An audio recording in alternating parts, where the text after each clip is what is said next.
YouTube. For those of you who are new here, hi, my name is Ferré. I'm a 4th grade teacher in Maryland. Welcome to my second classroom setup vlog. I am in my classroom for the full day today setting up, so I'm gonna bring you all with me and show you all what I am getting done. I do have a lot of stuff right now in my back seat that I am bringing with me. Also, I thought for this classroom setup vlog, I would just kind of give you all some tips as I go through the day. So tip number 1, do not worry about looking good on days that you're setting up your classroom, because I can guarantee you're gonna get hot, you're gonna get sweaty, and it's just not gonna matter. So I'm gonna go ahead and head to school and take you all along with me, and I'll catch up with you there.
Follow me on Instagram will probably recognize these. I added these to my classroom towards the end of last year because I wanted my students to have opportunities to work on STEM-based activities. STEM stands for science, technology, engineering, and math, but that is really hard to fit into your schedule, especially in upper elementary. So I decided to allow my students to complete STEM-based activities in the morning after they complete their morning work. So I have these bins, that way they can easily grab them and take them back to their desk and work on them either by themselves or in small groups. Last year I just had these 3 bins, but as you can see, I actually have room for more. So I have ordered more of these bins. They actually come from Walmart. I will link them down in the description box. And this year I'm wanting to have a total of 8 bins.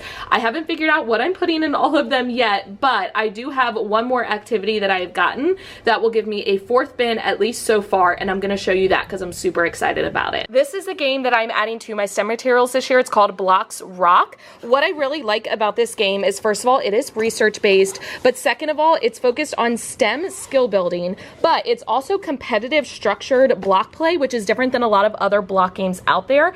And our county is actually mandating that we work in structured play time this year, so this game is perfect for that. This is for ages 4, I think, all the way up until they say 104, so basically any age 4 and up, which is great, and it's also perfect for independent play, small group play, or even large group play. So I'm gonna go ahead and kind of show you how exactly to play the game. So I've gone ahead and set up the game. Basically, there are decks of cards. You would only use one of these for the game. These are easier cards, and then these are more like intermediate cards. So I love that they are differentiated for different abilities. There is the bell, which I love. There's no batteries, no wires, like it's just nice and simple. And then there are all of the blocks. So you would split up the blocks between the 2 different teams.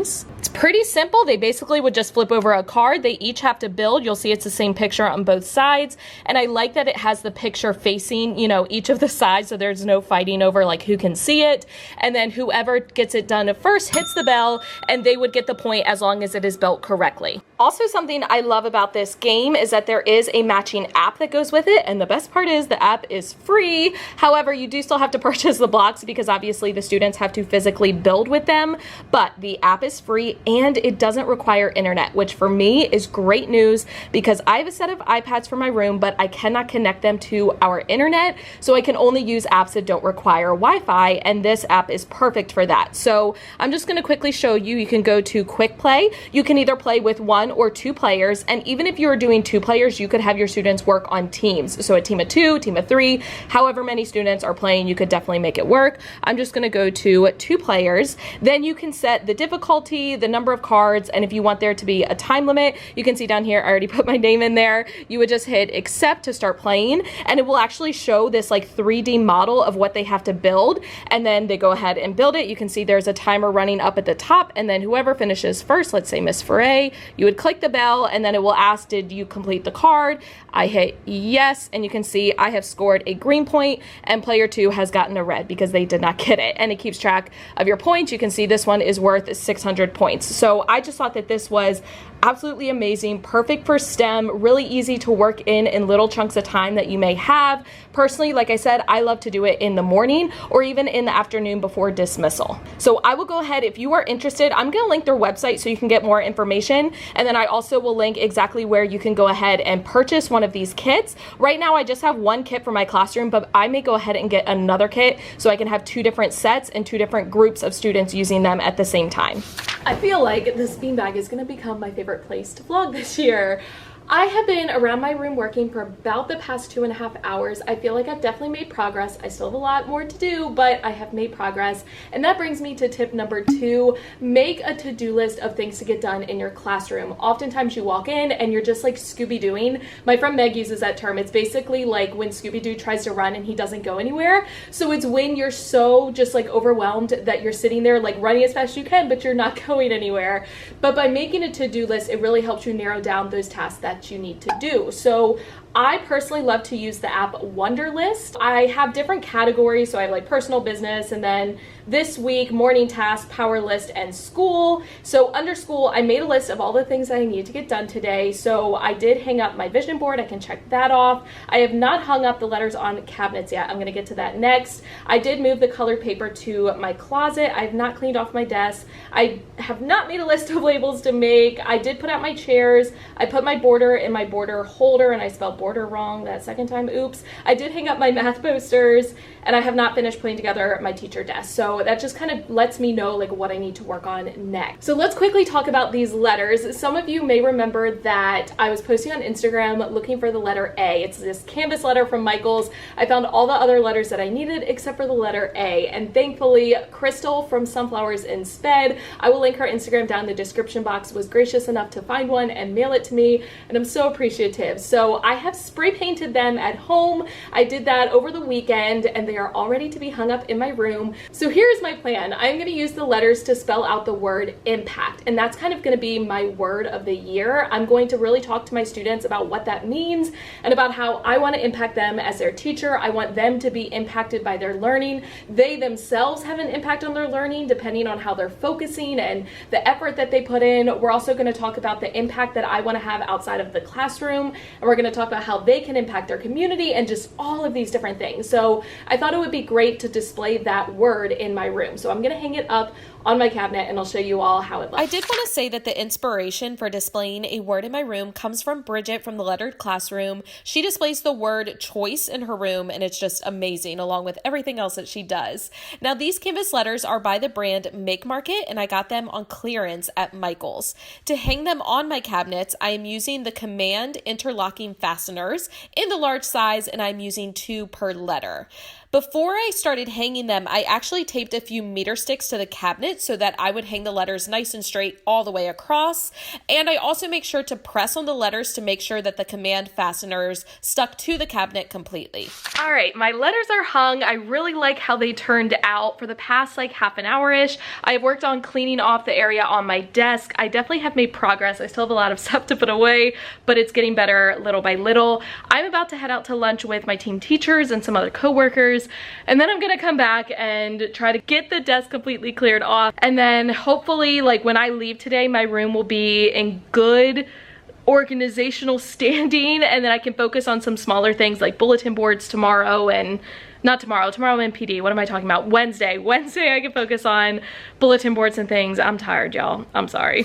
Tip number 4 is to make a spot in your room to put things that you don't need or you're getting rid of so that other teachers can come in and take a look. Personally, I always offer it to any brand new teachers, or in our case, we actually have 2 positions that have not filled, so we are gonna have long-term substitutes. I offer it to them first because they really are the ones who need it most. Then I always offer it to my team teachers teachers. Whatever is left, then I open it up to other staff members. So if I see them in the hall, I say, hey, come take a look in my room. Any of this stuff is up for grabs. Whatever is left at like the end of the day or the end of the week, I usually take to the staff lounge. That way people can look through it there, and I leave it in there for a couple of days, and then anything that is left, I will donate. And tip number 5 is to kind of keep a running to-do list, or in my case, a running label list. So I'm making a list of all of the labels that I need to make.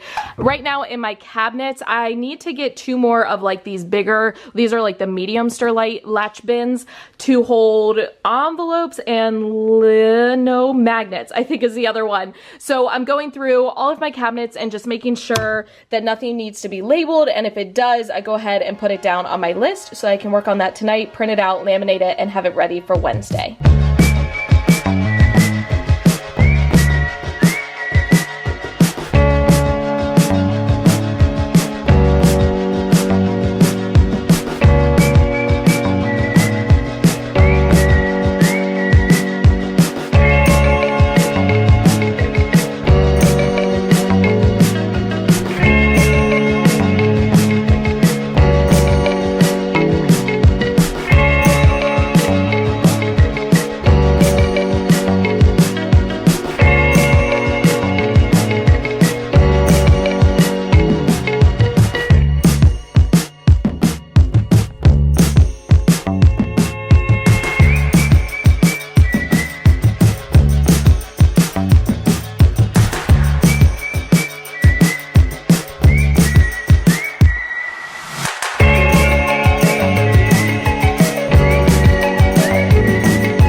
And tip number 6 is kind of an alternative to tip number 5. If you are not a list maker and you don't want to be responsible for carrying a list, you also can use your phone and then just take a picture. So for example, if I'm looking at these bins and I know that I want to redo their labels, I will just take a picture of it, and then when I get home, I'll go through my pictures and I'm able to look at them and go, oh yeah, I needed to be able to make new labels for that. So that may or may not work for you if you're not that kind of person whose memory can be jogged that easily, but for me, it does work, and when I don't want to actually write out a list, it's a great alternative. Now that I am done day 2 of setup, I wanted to go ahead and just kind of walk you around the room, show you what I have done and what I still need to do. The front area where you walk in is pretty good, but I need to get more of those bins that I use for my STEM materials, and I need to get flowers for those pots. My countertop area is pretty good. Those are our student agendas, which will go out on Meet the Teacher night. I have my word impact up, which I love. These things over here, I'm going to organize into my math manipulative closet. I just haven't done it yet, but this board is ready to go. This area is ready to go. So is my front area with my math stuff, and then my front board. I just put out the first I can statement for each lesson. These I need to either take home or put into a cabinet because I don't think I'm going to use it, along with stuff behind there, but the rest of this area isn't too bad. It's looking pretty good. This is all stuff that I am taking home with me, and then back here, I need to relabel these books, which I think I'm going to do on Wednesday, and then move that table. I still have some stuff back here that I haven't put away yet. I have some posters and things, and then that bag has border because I'm going to redo my bulletin boards just slightly. I'm not going to change them a whole lot, but a little bit. So I will work on that on Wednesday as well. I need to work on my work display board as well. Oh my goodness, y'all, I'm so tired. This area doesn't look too bad. I put these posters up today, which I am liking. And then, yeah, that just kind of looks how it looks. It is now after school. It's about 4:30. However, I am not rushing to get out of here. We are allowed to stay as late as we want this week. The custodians leave at 11 p.m. So as long as we leave before 11 p.m., we are good. And I am in PD all day tomorrow. So there's quite a few things that I want to get done before I head out of here. But that brings me to tip number 3. Put on something in the background to make it more enjoyable as you're going through your room and setting it up. So listen to music, listen to podcasts, listen to audiobooks, put on Netflix or Hulu or Amazon Prime Video, whatever it is that you have, even if you pop in a DVD. I personally just think that that really helps. I love to listen to podcasts on my phone, and the current podcast that I'm loving is called Stuff You Should Know. So I will link it in the description box if you're wanting to check it out. It has all kinds of like random things, and it just teaches you about these random topics. I don't know. I really enjoy it. So I'm gonna go ahead and pop on another podcast or a video or something and clean up my desk area, and then I'll catch up with you before I go. All right, we're gonna try this angle. I'm kind of liking the bins that I set up here in the corner because now I can put my camera on top of them when I'm filming. Totally didn't plan that, but it's working out really well. I think I just decided in my head to split up today's classroom setup vlog and Wednesday's classroom setup vlog because number one, I got a fair amount of footage today, and number two, today was kind of the whole like putting stuff away, organizing stuff, and then Wednesday's gonna be a lot of like what I call the details, so the labels, my bulletin boards, things like that. So I just feel like they would be better like separate. So I'm gonna go ahead and end this vlog, and then you guys can look forward to Wednesday's classroom setup vlog coming in a couple of days. Y'all know the drill. If you enjoyed this video, please, please, please give it a thumbs up. It really helps me out. Also, go ahead and hit that subscribe button and hit the notification bell so that you are notified every time I post a new video. As always, thank you for watching. I love you all so, so much. Don't forget to think positive, and I'll catch you guys in the next one. Thank you so much for watching all the way to the end of this video and for supporting my YouTube channel. If you want to check out any of my older videos, you can use the 2 links right down here. If you want to subscribe to my channel so you don't miss any future videos, you can use the link right up here. The links to all of my social media sites, my Teachers Pay Teacher store, my merchandise store, and my Amazon store are in the description box, and I'll catch you guys in the next one.